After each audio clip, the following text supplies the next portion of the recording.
What's up, ladies and gentlemen, and welcome to this POV review by Autobahn. My name is Martin, and today I'm finally taking a look at the Lotus Emira, the 4-cylinder AMG powered one. Now, we've already tested the V6. We really loved it, although it had its flaws. If you haven't seen that video, go check it out in the top right corner.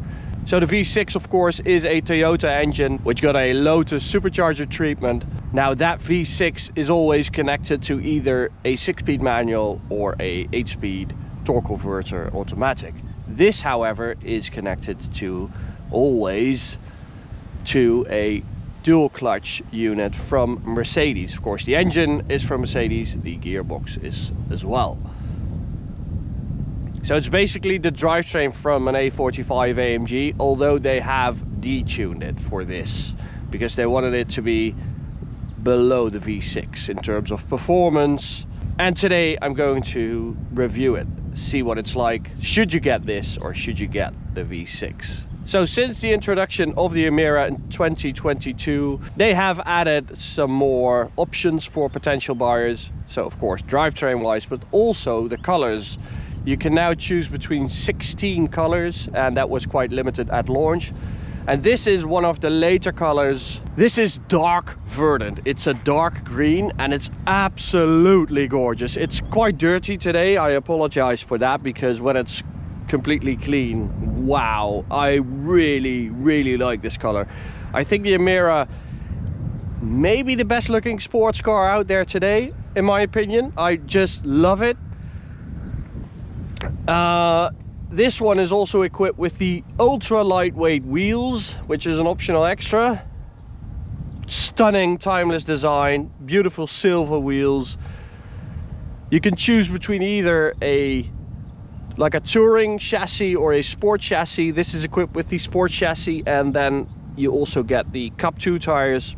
Great choice by Lotus, having these options, you know, having a more comfort touring focused Emira or a more sporty one, and they change both the tires and the chassis. More brands should do that, really complementing each other and amplifying the character you want from the car. So as you can see, this side is covered, this wheel, with some sort of a brake dust, and this side is not. And I just did the Autobahn run and I could feel the front right brake vibrating. So I think there's something wrong with either the caliper or the brake pad, because, you know, it's completely eating up its own pads. I'm not sure why. I could feel the car vibrate after hitting the top speed and not really using the brake. So that's, you know, you will always have that with Lotus, in my opinion. That's my experience. I'm not trying to bash them, but there's always something that's not completely right. And that's just a numbers game, because, you know, they don't do the numbers that Porsche do. That's just the price you pay for having something special, because this is really special. I feel way more special in this than I do in like a Porsche Cayman or something similar. That's just the pros and cons you get with lower production numbers like with this Emira. What a beautiful car. I just can't get over how beautiful it is. So from the outside, I really like this. You can't really set them apart, the 4-cylinder and the V6. They both look the same. They have the same exhaust diameter and stuff. No real clues that you have a 4-cylinder. It's just super pretty. Really, in terms of design, I think it's close to a 10 for me, really. It's like a McLaren, only prettier and for way less money. So let's check out the engine. That's what we're here for, right?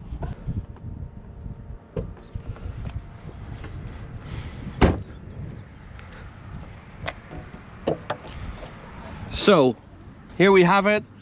Yes, this can be removed. So big plastic cover. They don't want you to actually see the AMG engine. I'm not sure why, because with the V6 you can definitely see everything. Can't seem to really remove it, but you know, there we have a massive turbo. So it's the unit from an A45 Normally that means 421 horsepower and 500 Newton meters. But Lotus have detuned the engine because they didn't want it to be faster than the V6, which I think is a bit of a shame. This now has 365 horsepower and 430 Newton meters. 0 to 100, 4.3 seconds, and a top speed claimed of 275. Later on, I'll show you what it will actually do. But I do think it's a shame that they detuned it, because I think, you know, you get the V6 for the driving experience and not for the performance. This could have been more like a performance focused variant. That would have been cheaper. I think everyone would have been fine with that. You know, you get the V6 for the soundtrack, you get it for the manual, you get it for the whole experience. Not because you want it to be the fastest. So, let's start her up. We all know the Emira interior. It's actually pretty good. Except for the air conditioning, which is a bit loud. Why does it sound like a jet engine? Dual clutch gearbox from AMG. And Lotus have their own gear lever for it, which is a bit weird because, you know, I'm now in park. If I want to go into drive, I pull downwards and I'm in neutral. That's weird. And then I pull downwards again and then I'm in drive. I want to stick it into reverse, upwards, back into neutral, again into reverse. So what is happening here? I don't get the logic of this. You always have to do it twice. What's also very weird, you have these paddle shifters, of course, but there's quite a big space in between your steering wheel and the pedal, so you feel like your hand is like that, which also has a benefit, and that's where you don't use the pedals. You can just hold on to the steering wheel without, you know, having the pedals underneath your fingertips all the time. So I do get that, but when you start using the pedals, it's not really ideal. This little infotainment system is quite brilliant. It's super compact, it works really well. CarPlay works really well. I think they've done a great job. It's really easy to operate and quite clear and great to use. And with this little switch we can choose between Tour, Sport and Track. And let's have a listen at that 4-cylinder. You can definitely hear that turbo, especially because the wastegate is on the left, and if you open up the window a bit, you get this.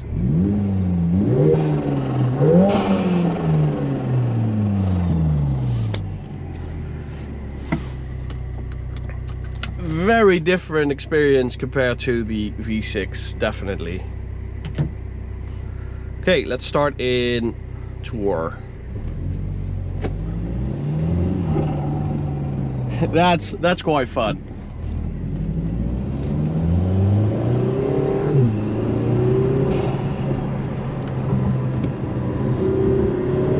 So I think a lot of people will buy the Emira for,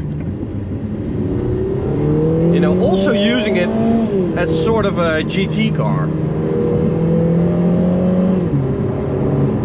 If that's what you're looking for, I think you should get the V6, really, because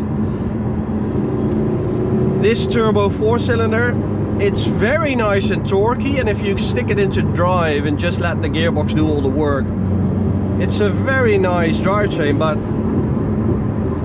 the turbo whistle is there all the time, and at some point it gets a bit annoying, I have to admit.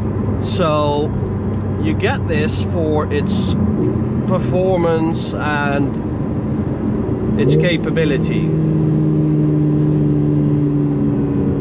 So let's use manual mode. This is in track mode, so you also get an ESC track mode. And if you have it in sport or in track, you can also use launch control, which I will now demonstrate.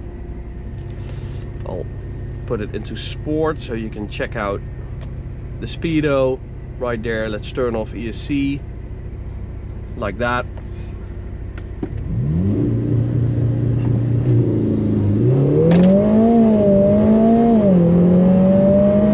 Very quick shifts. And I did a 4.24, so quite on the money of the 4.3 claim by Lotus. Very good.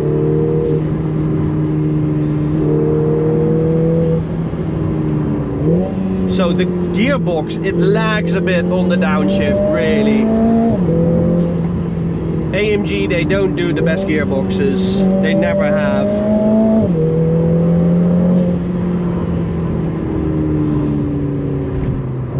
Downshift, like, it's nearly a full second. To me, this is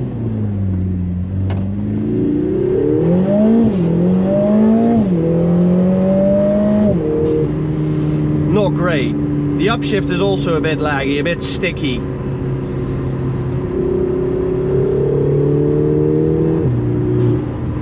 The 4-cylinder is, when you really go on it, a nice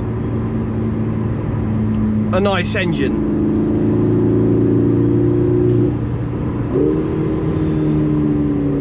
But I do feel like I'm in a Xenos or something, if you know that car.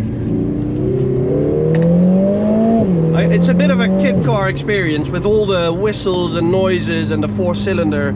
I think the Emira, the character of the Emira is better suited with the V6, to be honest. Let's put it into manual mode. Got to turn on the speedo. There we go.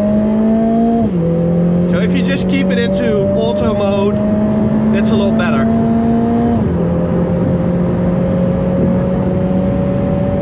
There's definitely work to be done with the manual mode for the gearbox.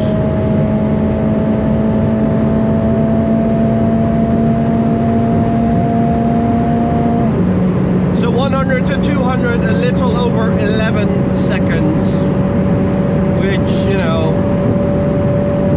is fine. It's not great. I expected it to be around 10.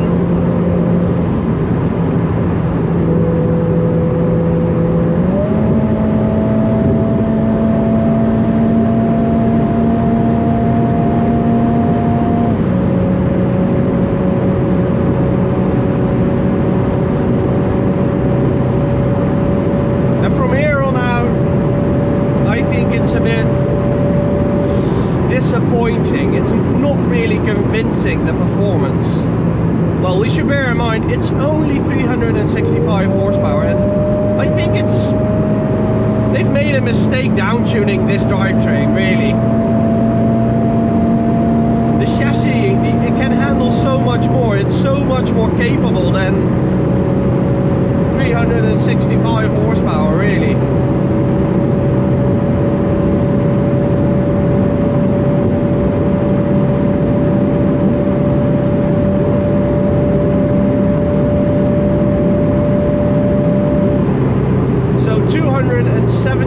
Is what it should do, but it will never do that. You know,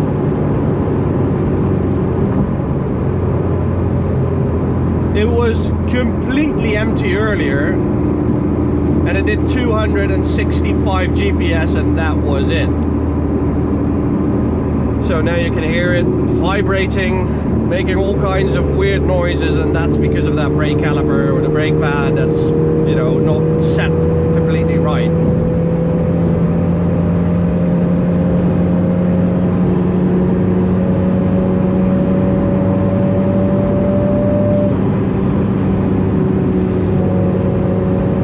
And if you look at the difference in pricing,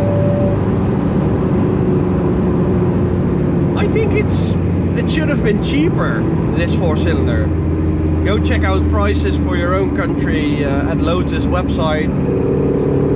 But you know, in my opinion, it should have been a lot cheaper than the V6, which it just isn't.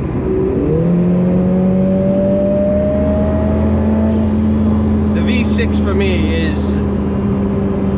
one of the nicest cars I've driven. Although it had its flaws, it really was one of the nicest cars I've driven over the last years. Really, I love that car. I really want to own one day. This 4-cylinder really doesn't do it for me. I don't have that same experience. I don't have that same lust I had with the V6.